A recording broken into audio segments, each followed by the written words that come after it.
Bom, meus amigos, uma das coisas que foram ditas no último encontro, é que Santo Tomás de Aquino é, antes de tudo, um teólogo, e a teologia sendo o discurso sobre Deus, a ciência que tem a Deus por objeto, e que, contemplando a Deus, leva o homem, o teólogo, no caso, a ver todas as coisas criadas em Deus. Eu acho que valeria a pena, pensando nisso, se fazer um pequeno preâmbulo sobre o que é ciência, segundo Santo Tomás de Aquino, e de que maneira se pode dizer que a teologia é uma ciência. Vocês estão fazendo um curso aí de metafísica aristotélica, algumas coisas eu acho que já vão ser facilmente assimiláveis, e então, se me tornar repetitivo, podem me interromper sem problema algum. Então, assim, alguém podia me dar um conceito aí, bem de senso comum de ciência? O que seria uma ciência? Aquilo que é submetido à prova. Oi? É algo que é submetido à prova. Algo submetido à prova. É boa definição. O senso comum, em geral, ele toma ciência como o conhecimento sistemático em alguma matéria, ou num conjunto de matéria.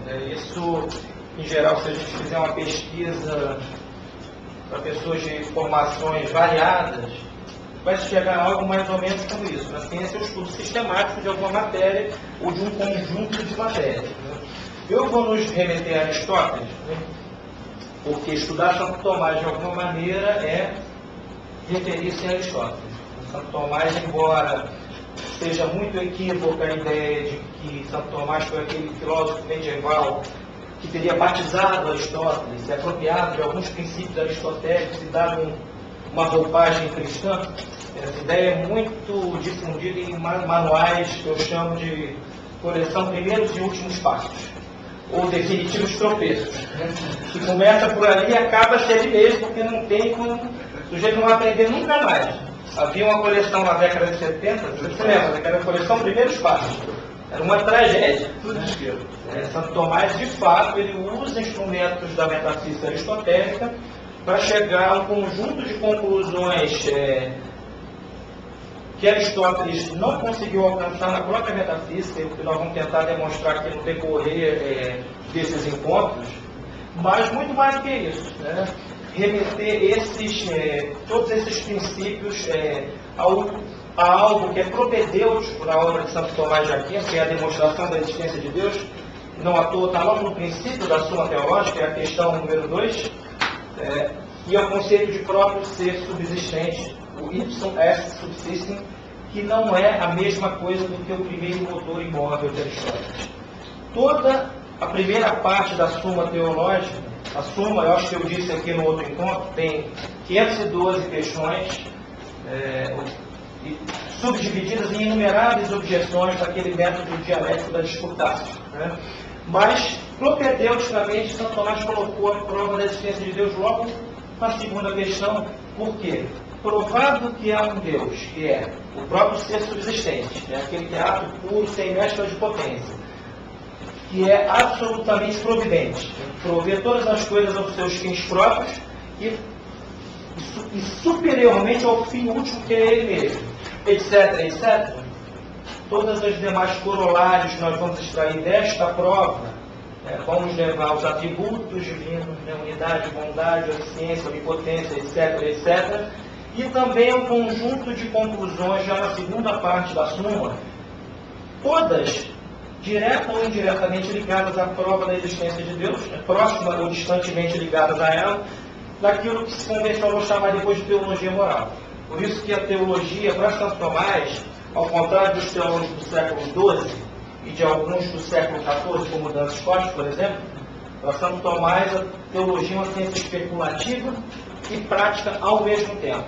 Ela é especulativa porque aborda o ente mais nobre, que é o próprio ser subsistente, e para se chegar a ele, só depois de um processo longo de abstração e de utilização de instrumentos da mais fina lógica, não se chega à prova de Deus por uma intuição direta da essência divina, que nós só teríamos, segundo a doutrina católica referendada por Santo Tomás, na visão beatífica da essência divina. Então, assim, para falar de ciência teológica, é preciso primeiro esclarecer minimamente o que seja ciência. Né? Para Aristóteles, vocês já devem ter estudado isso no curso que estão fazendo, né?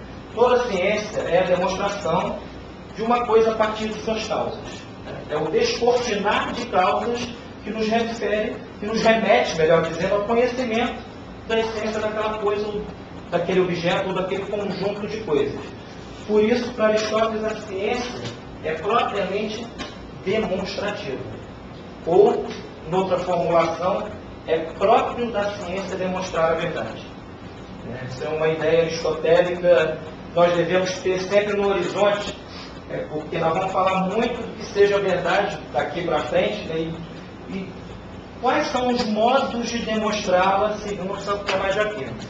Então, assim, guardemos isso. É próprio da ciência demonstrar a verdade, na medida em que é o escrutinar das suas causas, e aqui poderia até nos remeter às 4 causas aristotélicas clássicas, mas como no curso não é sobre isso, eu peço até, se vocês tiverem interesse, procurem no YouTube, tem uma aula que é só sobre as 4 causas aristotélicas, e algumas que Santo Tomás acrescentou, acho que não estão presentes em Aristóteles, como a causa exemplar, causa instrumental, alguns desses manuais para iniciantes, né, dizem que Santo Tomás apenas referendou as 4 causas aristotélicas. Né?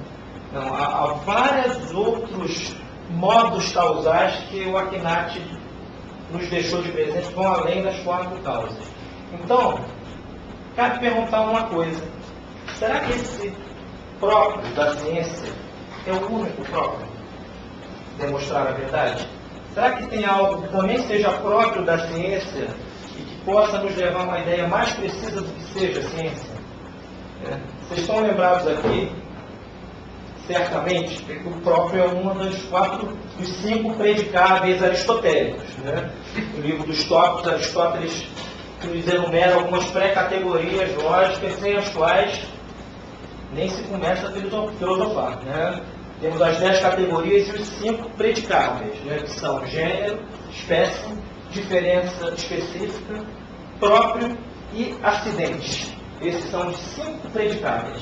Os predicáveis, como disseram os medievais, influenciados por Boécio, que foi um dos tradutores pré-medievais de Aristóteles. Né? Então, o próprio é um dos 5 predicáveis aristotélicos. Mas qual é a função do próprio? Se eu digo que algo é propriamente inerente a uma categoria de entes, por exemplo, é propriamente humano falar. Né? Utilizar o verbo, né, o discurso, isso é um ato que é propriamente humano. Os animais irracionais, embora com 1000 sinais de toda sorte, eles não locutam, né? não falam. Nem pelo discurso tentam chegar à verdade das coisas, à essência das coisas. Então, o próprio, alguém tem uma sugestão aí de algo que seja mais propriamente característico da ciência do que o demonstrar a verdade? Ou se esse é o único próprio? Eu vou dar uma dica. Assim, o próprio, a função do próprio em Aristóteles, e nisso Santo Tomás o referenda, é nos remeter à essência dos entes. Nós temos notícia da essência dos entes pelas operações que lhes são próprias. Porque nós não conhecemos isso, segundo a gnoseologia aristotélico-tomista, não conhecemos a essência das coisas, o eidos, a forma, por uma espécie de atalho pré-intelectivo. Nós chegamos à essência depois de um processo de abstração das quididades materiais das coisas. Não sei se eu dei esse exemplo, é um exemplo que eu acho tão prosaico, mas se pusesse um veneno aqui, ninguém, e fosse ali fora, ninguém visse, nós não teríamos, ao contemplar o copo, a noção de que esse copo, a essência daquele conteúdo é um conteúdo envenenado. Então, assim, é função do próprio nos remeter à essência. Por quê? Porque é o que mais próximo está delas, porque os entes operam a partir das suas formas. Isto é um princípio, é um axioma muito comum na teoria do conhecimento de Santo Tomás e de outros teólogos e filósofos desse período do século XIII. A forma é princípio de operação. Guardemos isso. É pela forma que os entes operam. E é justamente pela forma que nós nos conhecemos, porque a forma é princípio de operação irreal, ou seja, na coisa, nas coisas. E é para nós, que nos deparamos com as coisas, princípio de inteligibilidade. Nós, se só houvesse a matéria-prima, nós estaríamos sossobrando aqui no desconhecimento de todas as coisas.